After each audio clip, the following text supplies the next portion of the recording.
Hello दोस्तों, आपका हमारे डिजिटल प्लेटफॉर्म पर हार्दिक स्वागत है, अभिनंदन है। देखिए दोस्तों, पहले हमारी 2 क्लासें हो चुकी थी प्रथम ट्रिक की। आज अपन बात करेंगे तीसरी क्लास के बारे में। वही प्रथम ट्रिक है, बहुत ही शानदार ट्रिक चल रही है हमारी। और इस ट्रिक से मैंने आपसे वादा किया था अधिकांश सवाल हल होते हैं।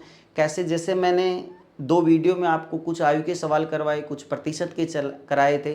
इसी कड़ी में आज अपन आगे बात करेंगे प्रतिशत के सवालों की। कल मैंने आपको 10 क्वेश्चन करवा दिए थे, अब अगला क्वेश्चन सीरीज चल रही है अपनी 11वीं। तो देखिए दोस्तों, टाइम खराब ना करते हुए सीधे क्वेश्चन के ऊपर चलते हैं। यदि किसी संख्या का 23% 690 है तो उस संख्या का 72% क्या होगा? तो देखो दोस्तों, क्या दिया गया है, क्या ज्ञात करना है। 1 यूनिट का मान ज्ञात कर लो। 1 यूनिट का मान कितना है, कितने यूनिट का मान पूछ रहा है वो ज्ञात कर लीजिए। बहुत ही सरल सी बात है। मैंने ट्रिक आपको दे रखी है, जो ऊपर वही नीचे गुणा में जो ज्ञात करना है। जो मान दिया गया उसको ऊपर रखो, किसका मान है उसको नीचे रखो, जो गुणा में ज्ञात करना है उसका गुणा में रख दीजिए। सेकंडों के हिसाब से सवाल हल हो जाते हैं। देखो दोस्तों, अब यहां पर दिया गया क्या है, 23% बराबर में 690। उस संख्या का 72% क्या होगा? यही तो है। बहुत सीधा सा सवाल है। कल अपन ने बात करी थी, जो ऊपर वही नीचे गुणा में जो ज्ञात करना है, या इसको दूसरी भाषा में मैं कहूं तो 1 यूनिट का मान ज्ञात कर लो। कितनी यूनिट का मान पूछा वो ज्ञात कर लीजिए। जैसे आपके समझ में आए वैसा कर लीजिए। जैसे 1 यूनिट का मतलब क्या हो गया, 23 यूनिट बराबर कितना है, 690। देखो, मैं 1 यूनिट के बारे में आपको समझा देता हूं एक बार दोबारा से, नहीं समझ में आए। 23 यूनिट बराबर में 690, तो 1 यूनिट बराबर 690 बटा में 23। कितना आ गया, 33 गुणे 73, कितना हो गया, 30 हो गया। समझ में आ गया। कितने यूनिट का मान पूछा है, 72 का, तो 30 को किससे गुणा कर दो, 72 से। ठीक है। या फिर मैंने आपको समझाया क्या था भाई लोगों, कि जो ऊपर वही नीचे गुणा में जो ज्ञात करना है, 72% ज्ञात करना है हमारे को। तो मान कितना दिया गया, 690। किसका मान है ये, 23% का। तो जो ऊपर वही नीचे, 690 23% का मान है, तो इसके नीचे कितना आएगा, 23। कितना ज्ञात करना हमारे को, 72%। तो गुणा में कितना आ जाएगा, 72। 33 गुणे 73 कितना हो गया, 30। इसको हल करते हैं तो 0 3 दूनी 6 7 21, कितना होगा, 2160। तो आंसर इसमें क्या हो जाएगा, सी हो जाएगा। समझ में आएगा, बहुत अच्छे से समझ में आ गया होगा दोस्तों। देखिए, अब अगले क्वेश्चन के बारे में आप बात करें। बहुत ही मोस्ट क्वेश्चन है, ध्यान रखना। ये आपके एग्जाम में अक्सर क्वेश्चन पूछा जाता रहता है, अंकों पर आधारित क्वेश्चन। अंकों के ऊपर आधारित क्वेश्चन हैं, और इसमें वही ट्रिक लगेगी, आपकी जानी पहचानी ट्रिक है। जो ऊपर वही नीचे गुणा में जो ज्ञात करना है, या फिर 1 यूनिट का मान ज्ञात कर लो। कितनी यूनिट का मान पूछा वो देख लीजिए। दोनों एक ही बात है, जैसे आपकी लैंग्वेज समझ में आए वैसे समझ लेना।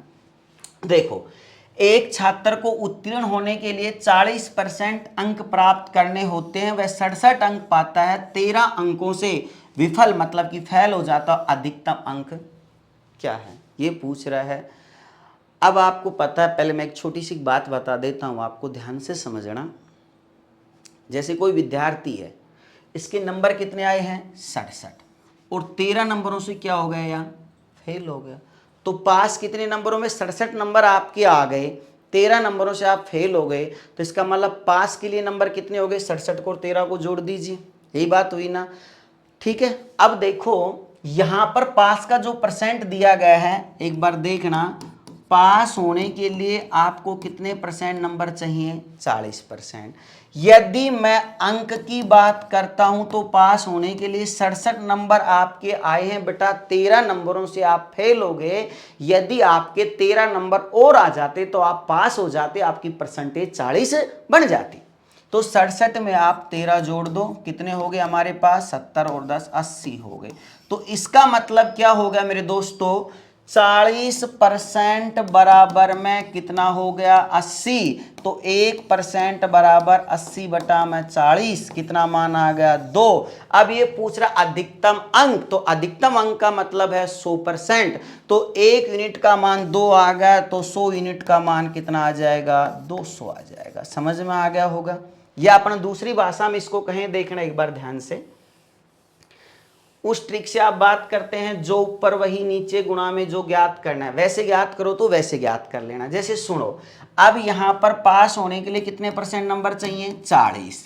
अब यहां पर पास होने के लिए अंक कितने चाहिए? 67 अंक आपके आए हैं, 13 अंकों से आप फेल हो गए, तो अंक आपको चाहिए भैया 67 और 13 कितने हो गए? 80। तो आपको 40% बराबर में कितना हो गया? 80। अधिकतम अंक ज्ञात करने हैं, तो अधिकतम अंक आप इसको दूसरी भाषा में ऐसे कहना चाहो, जो ऊपर वही नीचे गुणा में जो ज्ञात करना है। तो जो ज्ञात करना है, अंक मान कितना दिया गया? 80। जो ऊपर वही नीचे, 80 क्या है? पास के अंक है। पास का परसेंटेज कितना है? 40 है, तो गुणा में कितना आ गया? 40। कुल टोटल अंक ज्ञात करने हैं, तो गुणा में कितना आ गया? कुल टोटल 100। 40 दूनी 80। तो आपके पास अधिकतम अंक कितने हैं? 200। तो आंसर हमारे पास क्या आ गया? बी आ गया। दोनों तरीके से मैंने समझा दिया, बहुत अच्छा समझ में आया होगा। देखिए दोस्तों, अगला क्वेश्चन। किसी परीक्षा में उत्तीर्ण होने के लिए एक विद्यार्थी को 36% अंक अवश्य प्राप्त करने चाहिए। 190 अंक प्राप्त करने वाला एक विद्यार्थी 35 अंकों से फेल हो जाता है। अब देखिए, पास होने के लिए कितने % अंक चाहिए बेटा? 36%। अब अंक वैसे में बात कर, परसेंट 36 चाहिए, अंक कितने चाहिए? कितने नंबर आए उसके? 190। कितने अंकों से फेल हो गया वो? 35 से। तो 190 अंक आए, 35 से फेल होगा। यदि उसके 35 अंक और आ जाते तो पास हो जाता ना। तो पास के अंक कितने हो गए? 190 में आप 35 जोड़ दो, कितने हो गए? 225। दोबारा देखना एक बार। 36% बराबर, पास होने के लिए 36% अंक चाहिए, वैसे उसके 190 अंक आए हैं, 35 अंकों से वो क्या हो गया? फेल। तो 190 में अपन 35 जोड़ेंगे तो कितने हो गए? 225 हो गए। तो इसका मतलब 36% बराबर कितना हो गया? 225 हो गया। कुल अंक ज्ञात करने हैं परीक्षा में पूर्णांक, तो परीक्षा में पूर्णांक हो गया 36%। ऐसे भी कह सकते हैं 36% बराबर 225, तो 1% बराबर कितना होगा? 225 बटा में 36 हो जाएगा। समझ में आ गई मेरी बात? गुणा में 100 कर दो, जैसी आपकी मर्जी है वैसा कर सकते हैं, या फिर जो ऊपर वही नीचे गुणा में जो ज्ञात करना है। तो यहां पर हो गया 225 बटा में कितना हो गया? 36। जो मान दिया गया उसी का मान नीचे आएगा। 225 36% का मान है, तो नीचे 36 आ गया, गुणा में जो ज्ञात करना है 100। अब इसको आप हल कर लीजिए। देखो हल करते हैं, 4 से काट दूं मैं, 4 नाम 36 और 25 चौका 100, 9 से कटी जाएगा, 25 नामा 225। अब 25 को 25 से गुणा करेंगे तो कुल अंक अपने पास कितने आ गए? 625। ठीक है, तो आंसर क्या आ जाएगा? बी। समझ में आ गया होगा? वो शानदार क्वेश्चन एक बार दोबारा देख लेना। 36% बराबर 190 प्लस 35 कितना होगा? 225 हो गया। अब जो ऊपर वही नीचे, 225 के नीचे कितना आएगा? 36। कुल अंक ज्ञात करने तो गुणा में 100 आ गया। हल किया, 9 चौक 36, 25 चौका 100। अब यहां से 9 से इसको काट देता हूं मैं, 25 नामा 225 हो गए, 25 को 25 से गुणा किया, कितना आ गया? 625। ठीक है दोस्तों, चलें अगले क्वेश्चन। देखो, एक उम्मीदवार को किसी परीक्षा को उत्तीर्ण करने के लिए 40% अंक प्राप्त करने जरूरी है। 220 अंक प्राप्त करने वाला उम्मीदवार 20 अंकों से अनुत्तीर्ण हो गया, तो उस परीक्षा में अधिकतम अंक क्या थे? तो बताओ, पास होने के लिए कितने % नंबर चाहिए भैया? 40%। अब इसके कितने नंबर हैं? 220। कितने नंबरों से फेल हुआ है? 20 से। तो पास के नंबर कितने हुए? 220 आए, 20 नंबरों से मैं फेल हो गया। तो अगर मेरे 20 नंबर और आ जाते तो मैं पास हो जाता। तो 220 में 20 जोड़ा तो पास के कितने हो गए? 240। परसेंटेज कितनी है पास के लिए? 40 है। अधिकतम अंक पूछ रहा है, बहुत एक ही सेकंड का हल है, कुछ नहीं करना। 240 बटा में कितना हो गया? 40, गुणा में कुल अंक 100, 0 से 0, 6 चौका 24। तो पेपर कितने नंबर का हो गया आपका? 600 नंबर का। तो आंसर क्या आ गया? सी आ गया। समझ में आ गया होगा? या फिर अपन इसको ऐसे भी कह सकते हैं, 40% बराबर 240 है, तो 1% बराबर 240 बटा 40। 100% ज्ञात करना तो गुणा में 100, 1 यूनिट का मान ज्ञात करके, चाहे ऐसे कह दो, चाहे जो ऊपर वही नीचे गुणा में जो ज्ञात करना है, ऐसे कह दो। चलो अगले क्वेश्चन देखो। एक तिमाही परीक्षा में एक विद्यार्थी को 30% अंक प्राप्त हुए, 12 अंकों से अनुत्तीर्ण हो गया। उसी परीक्षा में एक अन्य विद्यार्थी को 40% अंक प्राप्त हुए, उसे उत्तीर्ण होने के लिए अपेक्षित न्यूनतम अंकों से 28 अंक अधिक प्राप्त हुए, तो उस परीक्षा में पूर्णांक कितना है? बहुत ही शानदार क्वेश्चन है, ध्यान से समझना इसको, बहुत ही लाजवाब क्वेश्चन है। देखो, इस पिछले वाले सवाल में क्या एक व्यक्ति दिया गया था, एक विद्यार्थी के बारे में, अब इसने कह दिया दो विद्यार्थियों के बारे में बातें कर दी। ठीक है, इधर देखो, एक तिमाही परीक्षा में एक विद्यार्थी को 30% अंक प्राप्त हुए, वह 12 अंकों से अनुत्तीर्ण हो गया। ध्यान से समझना मेरे भाई, पहला विद्यार्थी है, कितने परसेंट अंक आए, 30%, 12 अंकों से क्या हो गया, ये फेल हो गया। दूसरे विद्यार्थी के कितने परसेंट नंबर आए, 40%, दिख रहा है। इसके जो पास मार्किंग थे ना, उससे 28 अंक क्या थे, अधिक थे। यही प्रश्न था। अब सुनना, वो 1 सेकंड का प्रश्न है बस। देखो दोस्तों, इसमें दो विद्यार्थी हैं। मैंने पहले रिजल्ट आ गया अपना किसी परीक्षा का, मैंने पहले विद्यार्थी से पूछा कि भाई तेरे कितने परसेंट बनी रे, वो कहे गुरुजी मेरे तो 30% बनी है। मैंने कहा कि तू फेल हुआ पास, बोला का गुरुदेव हम 12 नंबरों से फेल हो गए। मैंने दूसरे विद्यार्थी से पूछा तेरी कितनी बनी भाई परसेंटेज, वो बोला कि गुरुदेव मेरे तो 40% बनी है, तू फेल हुआ या पास हुआ। बोला नहीं मैं फेल की बात कर रहे हो, मेरे तो कट ऑफ से ही 28 नंबर अधिक हैं। तो बताओ वो पेपर कितने नंबर का था, ये बात इसने पूछ ली। अब एक बात बताओ आप मेरे को, छोटी सी, ध्यान से समझना। देखो इसके 30% नंबर आए, 12 नंबरों से फेल होगा, मतलब कि 12 नंबर इस विद्यार्थी के कम हो गए, और इसके 40% नंबर आए, इसके 28 नंबर कट ऑफ से ज्यादा चले गए। तो यदि मैं बात करता हूं यहां पर दोनों की, तो 30 में और 40% में इसकी 30% बनी है और इसकी 40% बनी है। अगर मैं परसेंट में बात करूं तो दोनों में कितने परसेंट का अंतर है, 10% का। बोलो है कि नहीं है। अगर मेरे भाई मैं अंकों की बात करता हूं कि दोनों के अंकों में कितने का अंतर है, 12 में और 28 में। अब ये बात ध्यान से समझ लीजिए, अंतर कैसे निकाला जाता है। ऐसे मत कर देना मेरे भाई लोगों, आप कभी 28 में से 12 घटा दो, ऐसा नहीं होता है। अंतर ज्ञात करने के लिए हम क्या करते हैं, ध्यान से समझना मेरी बात को, कहीं पर भी आ जाए असमान जब होता है तो अंतर निकालते हैं तो जुड़ता है, समान जब होता है तो अंतर निकालते हैं तो घटता है। जैसे फेल हो गया, 12 नंबर कम पड़ गए, ये इसके 28 नंबर ज़्यादा हैं तो अधिक, एक तरफ तो 12 नंबर कम है, एक तरफ 28 नंबर ज़्यादा है, तो कम अधिक हो गया, तो दोनों को हम आपस में जोड़ेंगे तो अंतर निकल कर आएगा। हाँ, यदि ऐसा होता है कि ये 12 नंबरों से फेल हो गया, दूसरा 28 नंबरों से फेल हो गया, या कह देता कि 12 नंबर ज़्यादा है, दूसरे का 28 नंबर ज़्यादा है, तो अंतर निकालते तो दोनों को हम घटा देते। क्लियर बात। ऐसा ही आगे भी, जैसे कहीं पर लाभ परसेंट है, मान लो 10% लाभ है, एक जगह 5% हानि है, तो अंतर निकालेंगे तो 10% और 5% को लाभ और हानि आ गया तो दोनों को आपस में जोड़ेंगे। लाभ लाभ आ गया तो घटाएंगे, हानि हानि आ गया तो घटाएंगे। ऐसे अपन सीधी भाषा में कह सकते हैं असमान को जोड़ना है और समान को घटाना है। जैसे आपका क्लास लगने का टाइम 9 बजे का है, आप आए, एक व्यक्ति 5 मिनट देरी से आया, एक व्यक्ति 5 मिनट पहले आ गया, तो दोनों के समय भी यदि अंतर निकालेंगे तो 10 का आएगा। समझ में आया। एक 5 मिनट लेट आया, एक 10 मिनट लेट आया, अब आएगा अंतर 5 का, दोनों को घटाएंगे। याद रखना असमान हमेशा जुड़ते हैं, समान हमेशा घटते हैं। ये असमान हमेशा जुड़ते हैं, समान हमेशा घटते हैं। अंतर निकालने के लिए विशेष ध्यान रखने की बात है। ठीक है, देखो अब 12 में और 28 में, इसके 12 नंबरों से फेल हो रहा है तो इसके 12 नंबर कम पड़ गए और इसके 28 नंबर ज़्यादा आ रहे हैं, तो 12 में और 28 में कितने का अंतर, 8 2 10 3 1 4, 40 का अंतर आ गया भैया। तो इसका मतलब 10% बराबर कितना हो गया, 40 हो गया। बोलो हुआ कि नहीं हुआ। अब जैसे जुड़ता भी क्यों है, चलो मैं एक बार वैसे बताता हूँ। जैसे ये हमारा पॉइंट है, मान लो मैं यहाँ पर पहुँच जाता हूँ तो पास हो जाता हूँ, ठीक है। अब बताओ 12 नंबरों से मैं फेल हो गया तो मैं 12 कदम पीछे रह गया, 28 नंबर इसके ज्यादा आए हैं तो ये 28 कदम इस बिंदु से आगे चला गया, तो ये दूरी बताओ कितने की हो गई, 40 की हो गई ना। तो इसका मतलब असमान को अंतर निकालने के लिए जोड़ना है। अब वापस आ जाओ, एक बार मैं आपको समझा दूं, क्वेश्चन बहुत ही अच्छा है। देखो दोबारा से समझा रहा हूं मैं, ये लो ध्यान से समझना भाई,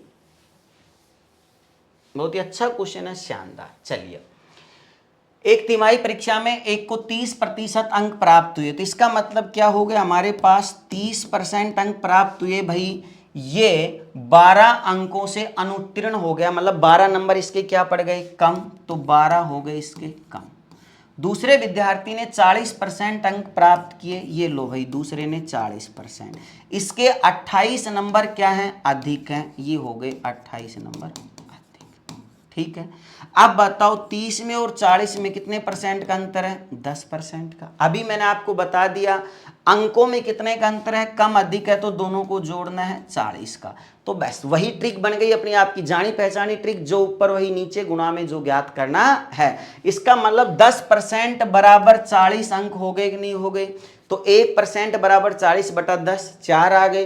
कुल अंक ज्ञात करने तो 100% ज्ञात करना, 400 होगा। मुंह जवानी प्रश्न का आप जवाब दे सकते हैं, या फिर जो ऊपर वही नीचे गुणा में जो ज्ञात करना, ऐसे भी कह सकते हैं। देखो कुल अंक आपको ज्ञात करने हैं, तो कुल अंक आप आसानी से देखिए, कुल अंक बराबर में क्या हो जाएगा आपको, 40 बटा में 40 क्या है, अंतर है। इधर परसेंटेज में कितने का अंतर है, 10 का, तो अंतर के नीचे क्या आ गया भैया, अंतर। गुणा में जो ज्ञात करना है, कुल पूर्णांक ज्ञात करना है, तो गुणा में कितना आ गया, 100। 0 से 0 कैंसिल हो गई, कितने नंबर हो गए ये, 400। तो हमारे पास पेपर कितने नंबर का है, 400 का, डी आंसर आ जाएगा। समझ में आ गया। देखिए अब इस ही प्रश्न में मेरे दोस्तों 3 प्रश्न बनते हैं, बहुत ही शानदार प्रश्न है। इसमें आपसे पहला प्रश्न ये पूछेगा कि कुल पूर्णांक ज्ञात करो, कर दिया आपने कुल पूर्णांक। दूसरा प्रश्न इसमें यह भी पूछ सकता था कि पास होने के लिए कम से कम कितने अंक चाहिए। तीसरा प्रश्न इसमें यह भी पूछ सकता है कि पास होने के लिए कम से कम कितने प्रतिशत अंक चाहिए। एक तरफ तो पूछेगा कम से कम कितने अंक चाहिए, और दूसरा पूछेगा कि कम से कम कितने प्रतिशत अंक चाहिए। समझ में आ गई दोनों बात। आपको कुछ नहीं करना, आपकी जानी पहचानी ट्रिक है। अब बताओ, जैसे पास होने के लिए ये आपसे कम से कम अंक पूछता, तो क्या कर देंगे बताओ, दोनों का आपके पास तो जो अंतर है कितने का है, 40 का, तो 40 बटा में, इधर परसेंट में कितने का अंतर है, 10 का, तो बटा में कितना आ गया, 10। ठीक है, अंतर के नीचे आपने अंतर रख दिया। फिर मैंने क्या कहा, गुणा में जो ज्ञात करना है। तो देखिए दोस्तों, यदि आप चाहे तो इस विद्यार्थी के अंक ज्ञात कर लो, चाहे इस विद्यार्थी के अंक ज्ञात कर लो, दोनों से पास के अंक निकल कर आ जाएंगे। अब इस विद्यार्थी के 30% अंक आए हैं, तो आप गुणा में 30 कर दो, तो इस भाई के नंबर आ जाएंगे कि नहीं आ जाएंगे। ये 12 नंबरों से फेल हुआ है, तो इसके जो अंक आए उसमें 12 जोड़ दीजिए, तो कम से कम पास के अंक निकल कर आ जाएंगे।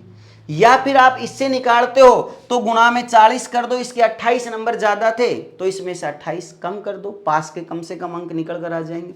समझ में आई मेरी बात। देखिए अब गुणा में आप 30 करते हो, 4 × 12, 120 नंबर हो गए।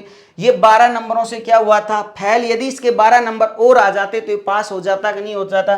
तो 120 में 12 जोड़ो भैया, कितना हो गया, 132। तो यदि आपसे पूछता कि पास होने के लिए कितने अंक चाहिए, तो 132। फिर आपको कुल पूर्णांक ज्ञात करने की कोई आवश्यकता नहीं थी, डायरेक्ट पास के अंक भी ज्ञात कर सकते हैं। समझ में आ गया होगा। दोबारा एक बार देख लो, नहीं समझ में आया तो अंतर कितने का हमारे पास, 40 का, इधर अंतर कितने का है, 10 का है, तो 40 बटा में 10। मैंने इस भाई के ज्ञात किया 30, तो गुणा में 30 कर दे, इस भाई के नंबर हो गए 120। 12 नंबरों से फेल हुआ था, प्लस में 12 कर दिया, तो कितने नंबर हो गए, 132। समझ में आ गया। अब तीसरा प्रश्न आपसे पूछ लेता कि पास होने के लिए कम से कम कितने प्रतिशत अंक चाहिए, पास होने के लिए कम से कम कितने प्रतिशत अंक चाहिए। अगर ये प्रश्न पूछता है तो दोनों प्रश्नों को आपको हल करना पड़ेगा, कुल पूर्णांक भी ज्ञात करना पड़ेगा और पास के अंक भी ज्ञात करने पड़ेंगे, जब जाके अपने से तीसरा प्रश्न हल होगा। पूर्णांक ज्ञात किया, कितने नंबर का है, 400 का। अभी मैंने आपको समझाया था पास के नंबर कितने आए थे हमारे, 132। तो पास का परसेंटेज ज्ञात करना है, तो 400 में से 132 आए हैं, तो क्या हो गया, 132 बटा में 400। अब परसेंट ज्ञात करनी है, तो गुणा में 100 कर दो, 2 0 से 2 0, 4 × 12, 4 × 12, कितने परसेंट हो गए, 33%। तो इस एक ही प्रश्न में हमारे 3 प्रश्न बनते हैं। कुल पूर्णांक ज्ञात करो, पास होने के लिए कम से कम कितने अंक चाहिए, या पास होने के लिए कम से कम कितने प्रतिशत अंक चाहिए। तो मैं समझता हूं कि आपको तीनों प्रश्न समझ में आ गए होंगे। लेकिन इस प्रश्न में हमारे से ये पूछा था कि पूर्णांक कितना है, तो पूर्णांक एक ही लाइन में आंसर निकल के आ गया आपका 400। दोस्तों मैं आशा करता हूं कि आज की क्लास आपकी बहुत ही शानदार समझ में आई होगी। धन्यवाद। बाकी अपन सवालों के बारे में बात करेंगे कल, बहुत ही जोश से कल बात करेंगे। जैसा कि आपने आज पढ़ा है उसी तरीके से कल पढ़ेंगे। और ये ट्रिक ऐसी है, आप देखते जाना, ये तो अभी ट्रेलर है, पिक्चर अभी बाकी है। आपको इस ट्रिक से मैं हर प्रश्नावली के सवाल हल करवाऊंगा। बड़ी लाजवाब ट्रिक है। अगर ये ट्रिक आपकी एक बार समझ में आ गई तो आगे भी आपको समझ में आ जाएगा। और आपका जैसे आरपीएफ का, दिल्ली पुलिस का, एसएससी जीडी का जो पेपर होता है उसमें ट्रिक, लाजवाब ट्रिक काम है। ये आपके रामबाण सिद्ध होगी। ये मान लीजिए आप 3 क्लासें आप हो चुकी हैं, इन तीनों क्लासों को आप देखना, फिर आगे बात करते हैं कल। धन्यवाद। ठीक है दोस्तों।